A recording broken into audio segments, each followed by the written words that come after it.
wanted to go back and touch on presets. We talked about them last week and I couldn't effectively show them.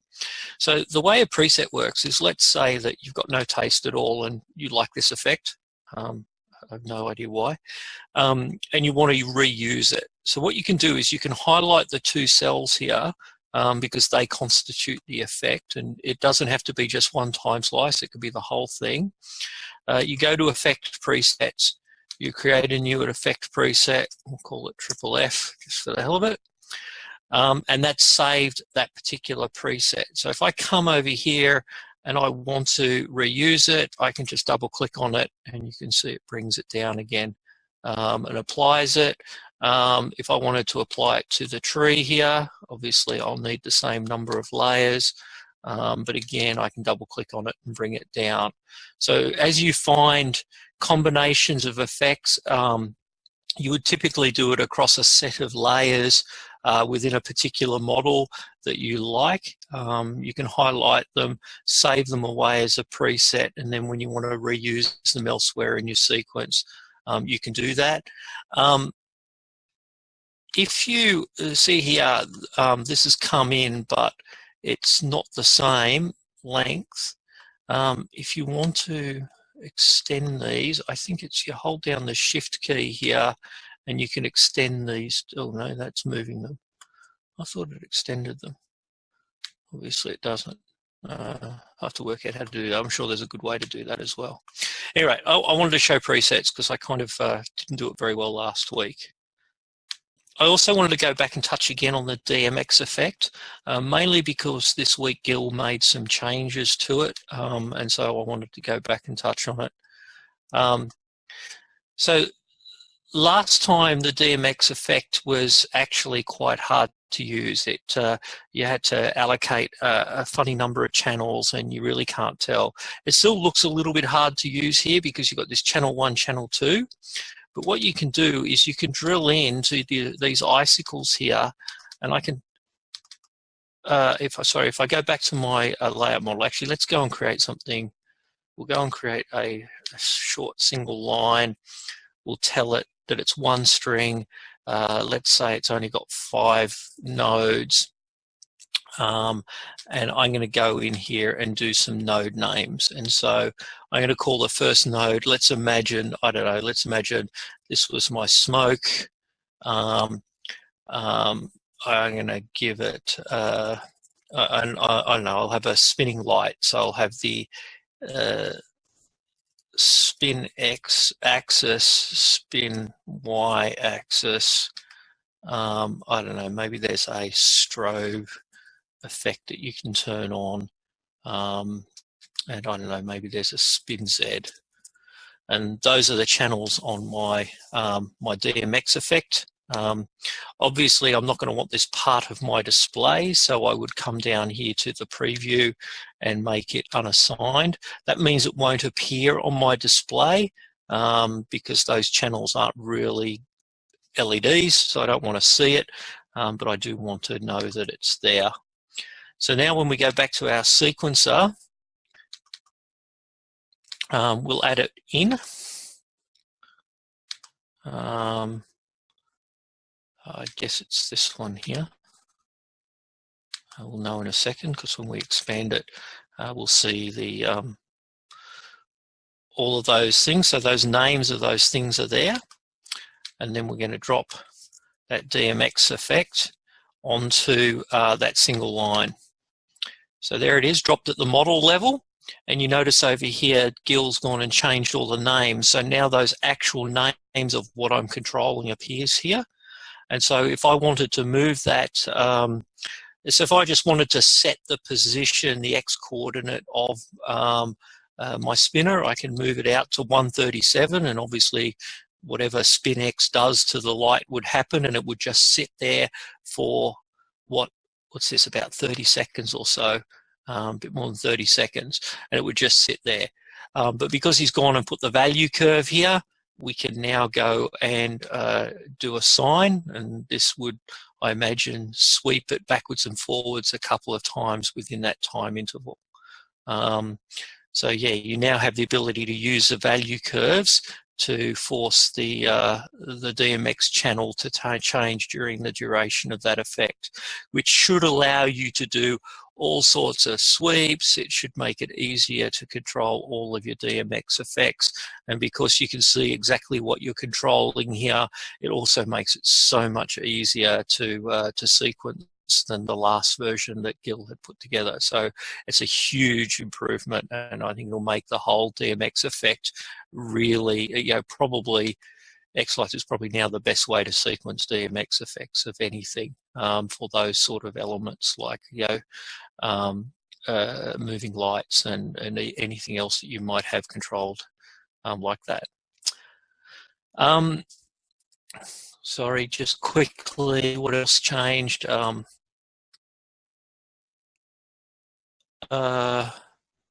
okay, so when you go in here and you add a channel, we now highlight this button in red so that you can see that it actually needs saving.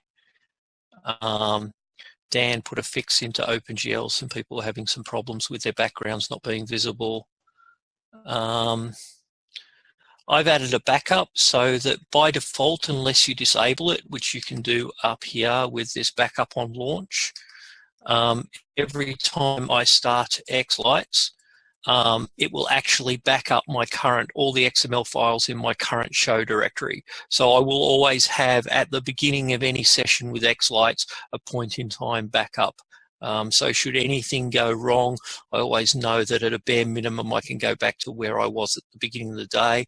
This is actually important. If XLights crashes for some reason, and we do things like autosaves and everything, every few minutes we save your files into temporary files, and that's great and it's useful.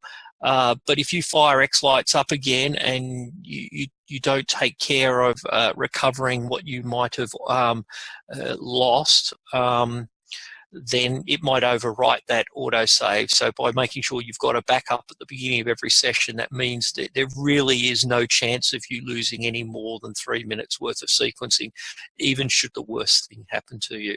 So it's a bit of a safety net there for those that don't have another backup strategy in place. For those that do, you can always go up and disable it. There's some more value curves. We will touch on those. I don't think there were, I don't think I added any to the effects we've already looked at. All the value curves I added to the ones that we haven't got to yet. So we'll talk about those when we get to them. We'll come to, there's a new model state effect. We'll come to that. Autosave. So there's now actually an autosave for your layout as well. So you can see here that I haven't saved this, but there's an autosave that's going on in the background every 3 minutes. It writes this out to a temporary file. So should XLights crash and you've done some model changes here and you hadn't saved it, we will be able to help you get it back.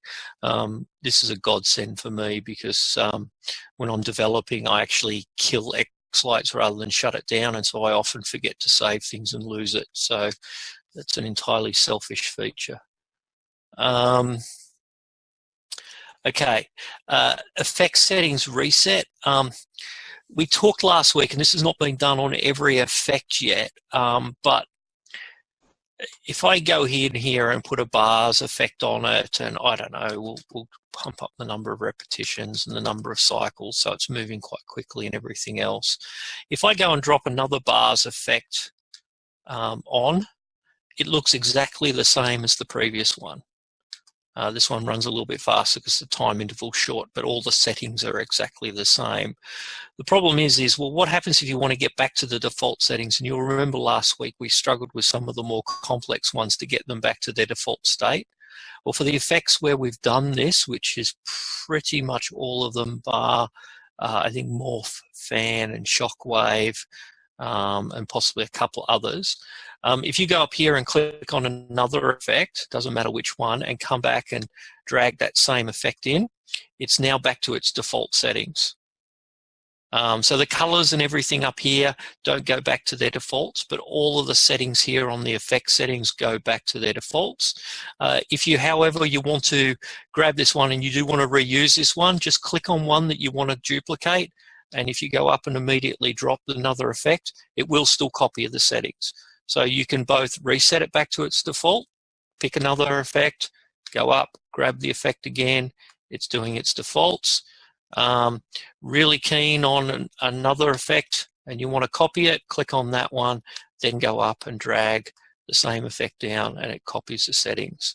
So it's both possible to keep reusing and stamping out the same effect or reset it back to its defaults and use its default settings.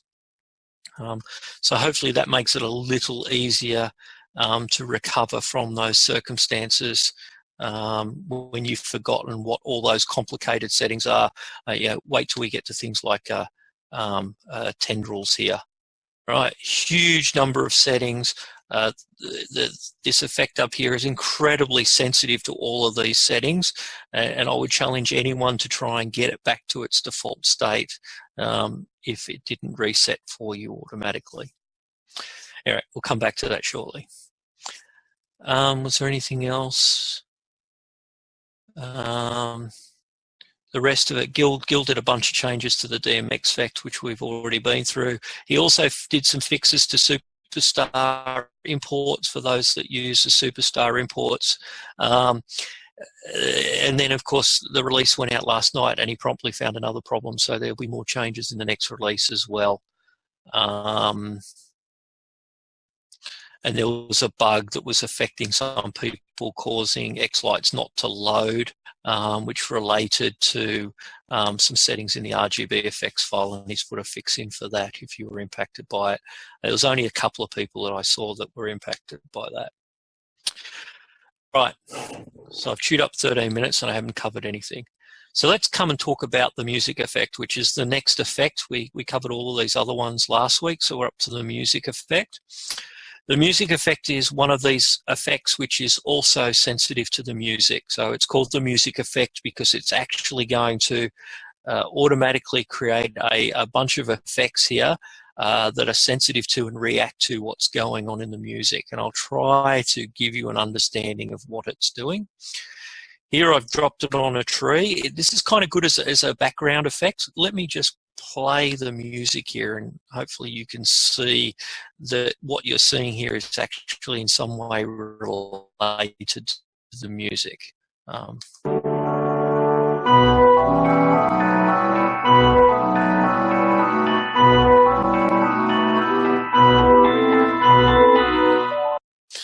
So I don't know, could you see it? Maybe you could, maybe you couldn't. So let's go through the settings. The bars setting here just controls how many bars it's trying to do. This is a little bit clearer if I apply this onto the matrix. You can see here it's only 20, so it's only using a small proportion of the matrix. If you scale the bars, it takes those 20 bars and it stretches them out such that it fills the entire matrix. This is a 100 pixel matrix, so it's quite dense. If you ramp this up, then obviously you'll get a lot more.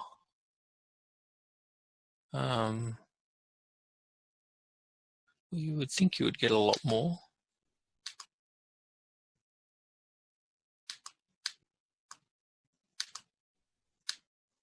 Not sure why that doesn't look like you are. Oh, I know. Yes, I'm sorry. I do know why. The reason why is because start note and end note. The start note, this is the scale. So it goes from 0 to 127. 60 is middle C. So normally when you hear someone say that they're starting note C, they're starting note 60. So you can spread it out across the entire note ranges within the song. And so, yeah, so you obviously need to have this about 100 apart. This is not quite 100 apart in order to get the full range of notes being shown here. So that's the start note. So if you just want to react to the high notes, you would obviously bias this up towards the high end. You set the number of bars down a bit. And so you're only going to see anything happening here when the high notes are hit. If you want it to react to the low notes, then you do exactly the opposite. You bring it down here and you do the low notes. It seems like there's a hell of a lot going on in the low notes. But if we set it back up to the high notes again, maybe we can demo this. There you go, low, and then the high notes kick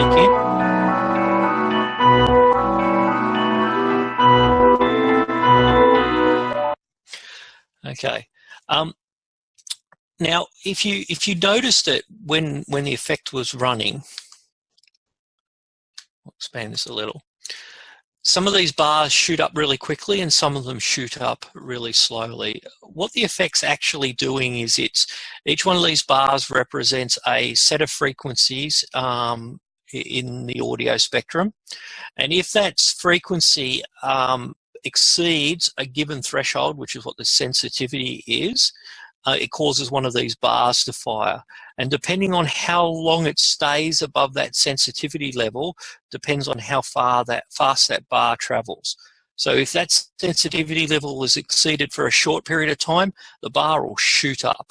If it's exceeded for a long period of time, then the bar will travel up very slowly to the top of the effect. So if you set the sensitivity really slow, everything runs really slow.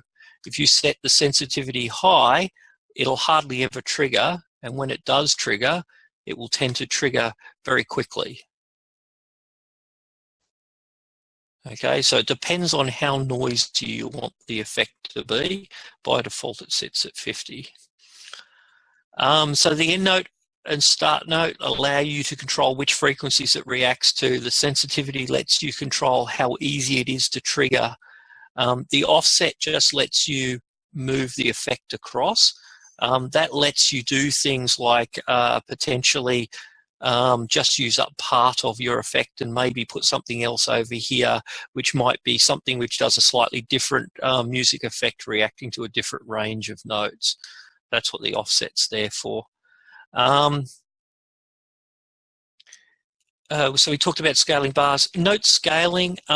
You can see here in the waveform, what note scaling tries to do is it scales to force trigger points to occur during the frequency. Play with it. If you set it to individual notes, it will tend to fire more often. Even if you set your sensitivity quite high, it will still fire quite often, and that's because it's effectively scaling the notes up to 100%, and so it just causes them to trigger more often. If you scale for all notes, this is clearer if we actually drop this effect all the way back here. Yeah. Let's split it. So if you drop the effect all the way back here, you wouldn't expect much to fire at all because the sensitivity here, the song here is clearly not very loud at all. But if you do scale to individual notes,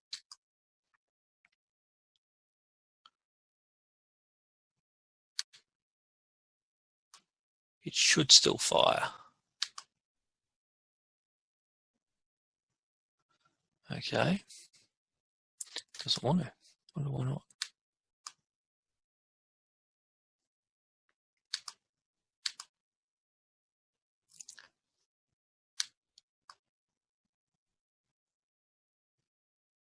Okay, well, it is still scaling, but the idea is the note scaling kind of adjusts the maximum note within the range up to a value which is useful to cause the effect to trigger.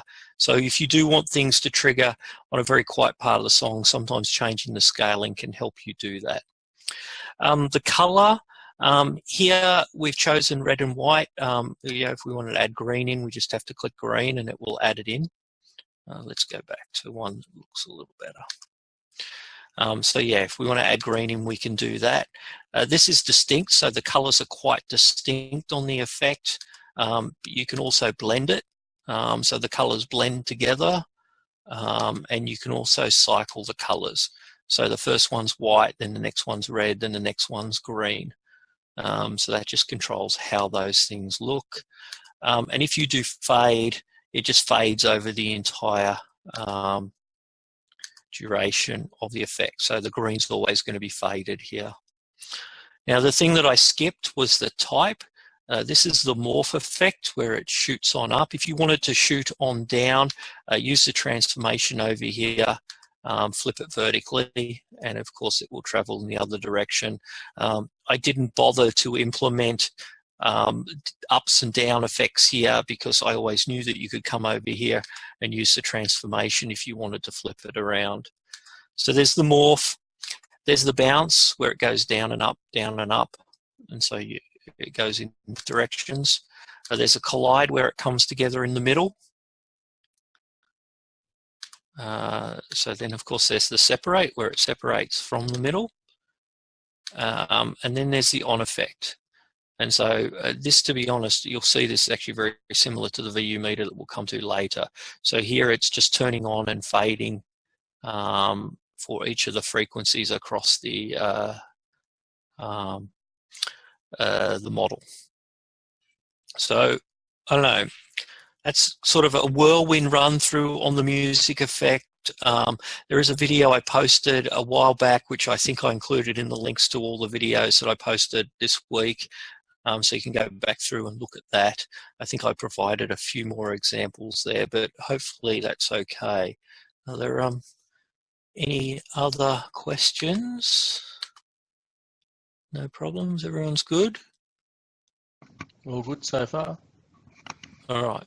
So that's music. Look, you know, the music is one of those effects where I was looking to almost get you to the point where you could create a sequence with almost no work at all, make it look like it was responding to the music, because the effects seem to occur in time and seem to be proportional to what was going on.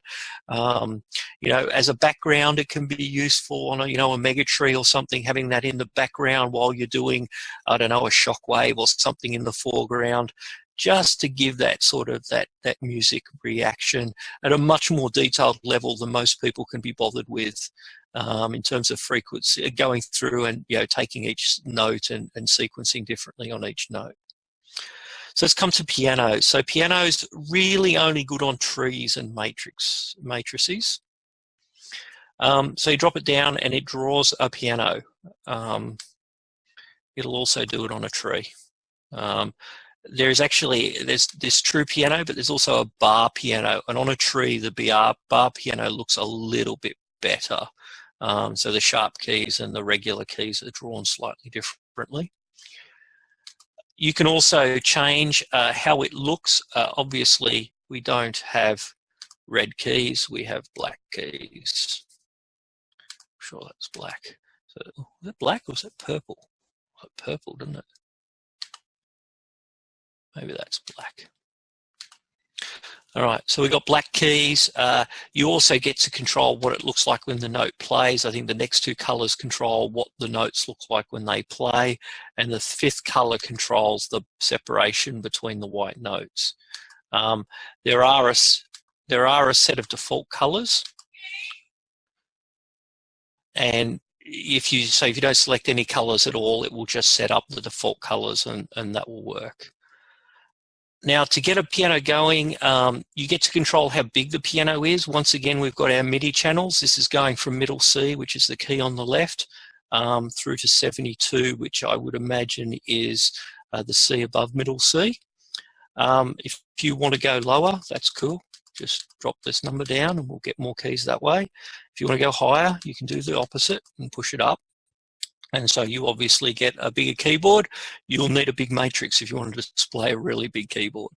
So most people are probably going to stick with the default, which happens to be normally when you get a score for a fairly basic song, it will focus on those notes between middle C and the C above.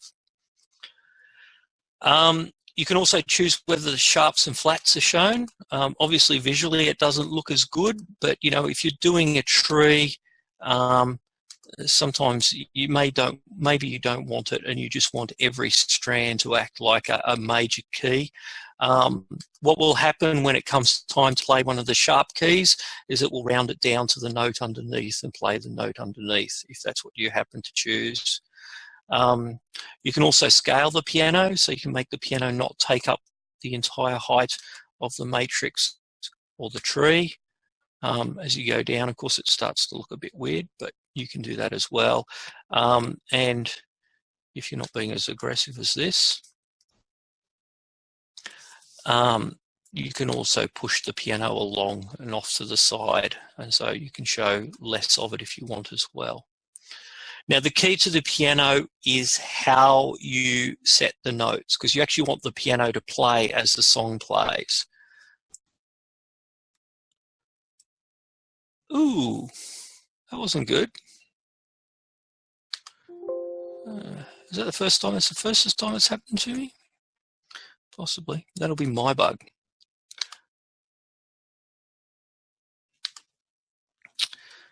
Okay.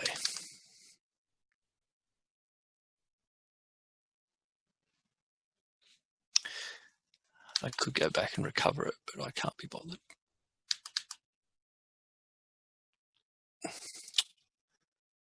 Just go and go piano again. Okay.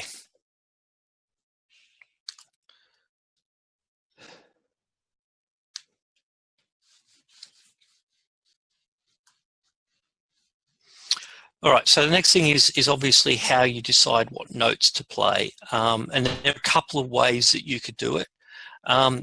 If you're confident and you feel like you're trying to unscramble an egg, you can try to use the Audacity timing file. So this uses some of the Queen Mary plugins. There's a Queen Mary plugin that tries to reverse engineer out the notes that are being played. Generally speaking, to get a good result out of it, you pretty much need a song that is purely playing piano, has no vocals, no strings, nothing else, just piano, and you might get a good result out of the audio. There's also a polyphonic transcription, which is actually XLights trying to call that exact same Queen Mary plugin to do the work. If you select this, you get this warning. The polyphonic transcription, when we use it from XLights, is unstable, and I'm going to run it here, but there's a very good chance that it will crash XLights. What it'll do is it'll process the audio file just like Audacity would. It's not this.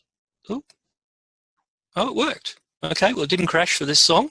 I find it does crash with a lot of songs. And so what it's done behind the scenes is it's analysed the song and it's decided which notes are being played. And now the piano will display those notes at the appropriate point in the song. Because it's like unscrambling an egg.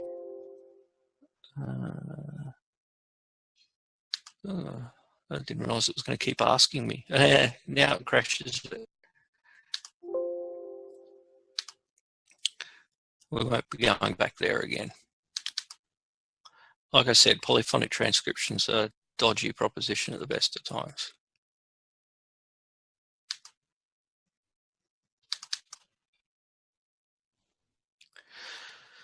You'll find with Audacity, it's better. It doesn't crash as often, but it still does crash on some songs. I've had some songs which will crash in both Audacity and in XLights, so it's not purely an XLights problem there. I think it's something wrong in the Queen Mary plugins, and although I looked at the Queen Mary plugins code, I couldn't find what it was. There's a couple of other note sources that you can use. You can also find MIDI files, and so you can come down here and choose a MIDI file. This one happens to be the right song. The problem with these MIDI files is that the timing of them is not perfect, and so it often doesn't match up. You do have these things down here that let you try to adjust the timing around the MIDI files, and you can adjust the speed that we go through the MIDI file and try to line them up. To be honest, look, it's in there. Look, in theory, it should work. I don't think it does very well. You can also choose particular tracks out of the MIDI file because a MIDI file stores multiple tracks, each one representing a different instrument. You can choose which instrument plays, or you can just pick the all, which takes every instrument track and plays the piano according to them. So it doesn't sound great, right? It sounds like this doesn't work very well at all, but it does. And the way it works well requires a bit of work, and hopefully people will share these as they do them. But if I go in here, oops, and I flag here each of these notes, this happens to be the beginning of the song. For those that know Dance of the Sugar Plum Fairy, you'll know that it has a sort of introduction which has got some quite distinct notes to it. Oh, a hint from Lilia. If you've got something like this and the timing mark, which is 50 milliseconds, won't go right at the start of it, you should always start your timing mark before the effect. Sorry, before the note rather than during the note, because it looks better and sounds better. Well, it looks more coordinated when you play it. I didn't realize that, but she reckons it's true, and I believe her. Okay, so now what I've done is I've gone and I've marked out those notes. If I double click on the timing bar here, I can go in and just type in a C, or I can type in a, maybe I want to use an upper C, or I'd type in a C5. The 5 is the octave. So C is actually a C4 by default. I can also type in the MIDI code, so that would also be a C. I can also say that actually there's two keys being pressed here. I don't know, maybe A and D are being pressed there. And we change the note source to be a timing track. We choose our timing track, which happens to be this one. And now when we play it,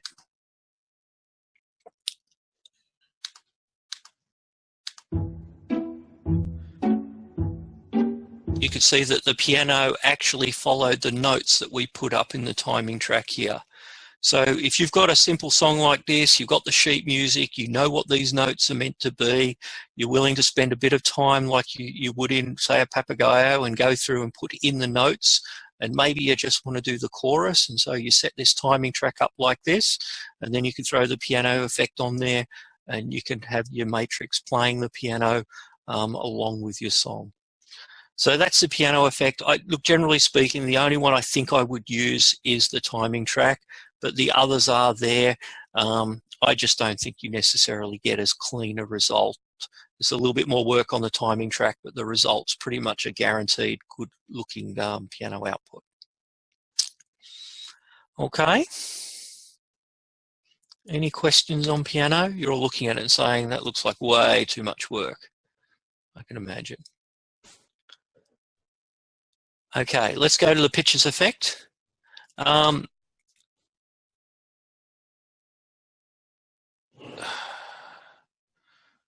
says, do I have pitches? I do have some pitches. Hang on. Sorry, I didn't. Okay, there's a bunch of images there.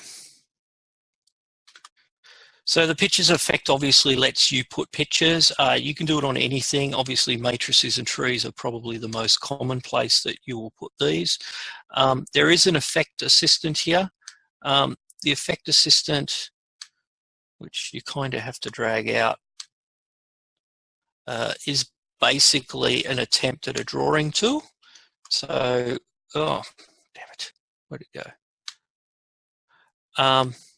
This is a little bit hard because I've got it's so wide. So this is kind of like almost an inbuilt Piskel that lets you do frame type imaging and drawing in here. Look, I generally use Piskel for most things, but if you do want to use it, you can do some drawing. I tend to shut it down. Let's choose a picture. I don't know. Let's put a Facebook icon up. There we go. So by default, that's going to get annoying fast. By by default, it doesn't move. You can, of course, have it move. There's a whole bunch of options here that let you control how the image moves in. These start positions and end positions and scales, end scales and start scales, let you decide whereabouts it starts from, how small it is when it starts, and whether it, how much it grows up into being. So you can see as it moves up now, it's getting larger. So it's stretching the image out. When you're doing the start positions, by default, these are percentages. You can also set it to be pixels. So if I want to move it across to the left there, I can do so. I can also scale the image to fit. It doesn't make sense to be doing this scale here, obviously, if you're scaling the image up to fit the size of your matrix. But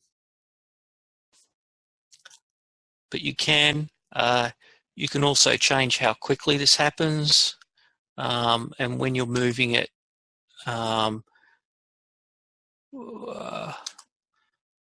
you can control its movement speed as well. So there's a whole bunch of movement options there that go with defining your image. One of the ones that I'm quite fond of, I've got some images here that are really quite small. They're only a few pixels wide, but there's an effect I like running around on my house where 4 pixels are one color and then 4 pixels, the next 4 pixels are another color.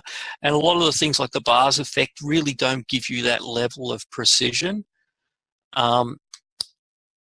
So I've got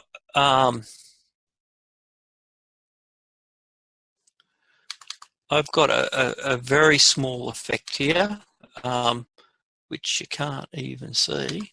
It's that small. But if I tile it to the right,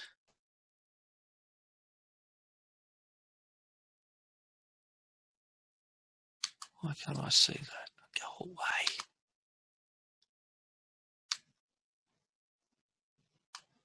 I'll put him up there out of the way.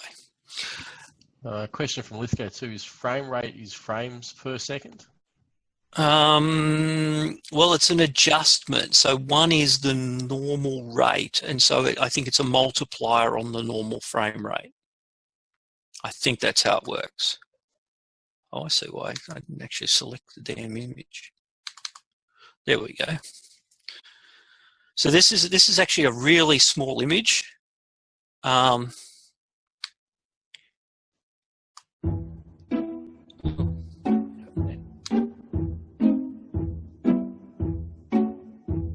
Okay, why is it playing?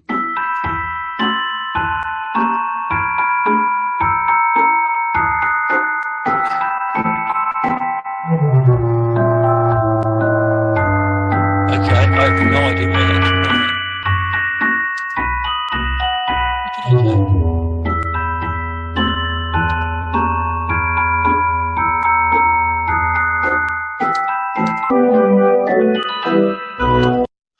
I've never seen that happen. All right. Okay, so back to my roof line. So here I've actually got a really small image. If I try and bring that image up,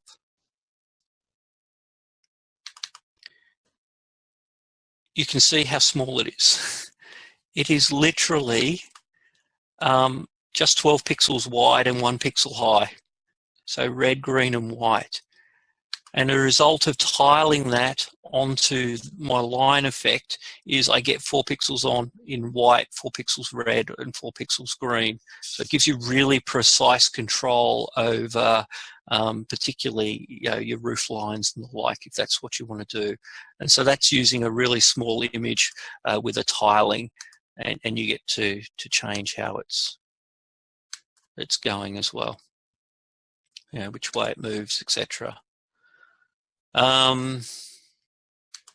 I I think that's about it. You'll find this one's pretty easy to use. You just choose your image and play around with these settings to get the picture to move however it is that you want. Like I said, most commonly used on trees and matrices. With these sort of tiling effects, you can use them on arches and roof lines and the like and get some interesting effects as well. So that's pictures. What are we up to? Oh, Pinwheel. So Pinwheel looks great on the whole house. I definitely like using it on the whole house. But it's basically, we'll set 3 colors because we've got 3 arms. So it just spins around. You can change the number of arms to be as many as you like. I tend to think 3 is actually pretty good. If you change the thickness of the arms, you can actually get it to almost fill out. Or actually to fill out, so you end up with a full circle. Applied across the whole house, that can look quite impressive. Because we've now put value curves, these came in this release, they can get thicker as the effect proceeds until it fills it all in. This is running over a pretty large time interval, so let's bring it in a bit. So yeah, you can use those value curves to create those effects. You also have control over the size. You saw when we set that thickness really large, it doesn't actually fill the whole effect. So pump the size up. There is a limit. The size doesn't go out infinitely large. So when you put it across your whole house model, I find that it doesn't necessarily cover all the corner house. It does a pretty. The twist here lets you twist the arms a little bit, and you can twist them both directions. Again, with a value curve, means that you can start twisted, straighten it up, and then twist it the other way, as you would expect. And you can obviously change how quickly it spins as well. You can change the direction, and then you can set 3D effects as well. Thicken it up a little bit if you're going to do that. And then there's a 3D inverted, which I don't know, I've never used that, but it's there. You can also move it around, so you can move it off to the side, move it down to the bottom corner, and you can start to put multiple on. These look really good on trees. They look really good on the whole house. And with the value curves here, you can really create some interesting transitions, etc., across your model. So that's the pinwheel effect. Then we've got plasma. Plasma, in many ways, is very similar to butterfly. Choose your colors wisely. Black and white actually looks pretty good. Even red and white doesn't look too bad. Here, that's because you're on color choice normal. There are some preset colors here. These are the colors that Sean liked. There's a couple of settings here that sort of create different sort of distortions in the effect. There's a line density thing which controls just, you know, how many iterations or how many cycles in here it occurs, I don't know. And there's a speed as well, so you can control how quickly it moves around. And that has a value curve. I tried value curves on the other two and they just didn't look particularly good, so I didn't leave them there. Again, looks good over the whole house. Looks pretty much good on almost any model, I would guess, the plasma. Then we've got ripple. Ripple's a weird looking effect. Looks a little better in 3D. Only seems to use one color. You can change whether it's a square or a circle or a triangle. I don't think I've ever used it. You can play with the thickness. You can play with the cycle count, okay, so the cycle count governs how many of the colors it uses and how quickly it changes across it. You can explode, you can implode. And I did add value curves here for this as well, because they didn't look too bad. Oh, that's because the thickness. You notice I didn't set the ramp low, that's why it didn't look like it was working. Okay, so it goes through multiple iterations, getting bigger and bigger with each cycle through, and using the ramp using the value curve on the cycle will actually make the speed looks like it's accelerating or decelerating over the course of the effect as well. So that's the ripple. The value curves there are new this time. There's Shimmer. Look, Shimmer, I think, is an attempt to try and, I don't know, I think LOR is pretty big into this Shimmer type thing. Shimmer's just an on-off duty cycle. So you decide your duty cycle. So this is, I think it only goes between the two colors. So this is 50-50, so it'll be half white, then half red. In terms of the duration, it's only going to go through once. So half of this duration, it's going to be one color and the rest. Obviously, if you pump the cycle count up, it will tend to flick backwards and forwards. It does go black between each. I don't know why. And use all colors. I don't know. Seems to mix them all up. But yeah, Shimmer is all about making the lights flick like they're on and off. Obviously, you don't want to have it over too much of a time interval. Over a short time interval, I guess you can send people into epileptic seizures. I'm not sure. Again, I don't know. I've never used it. I can't imagine a situation when I would use it, but it's there.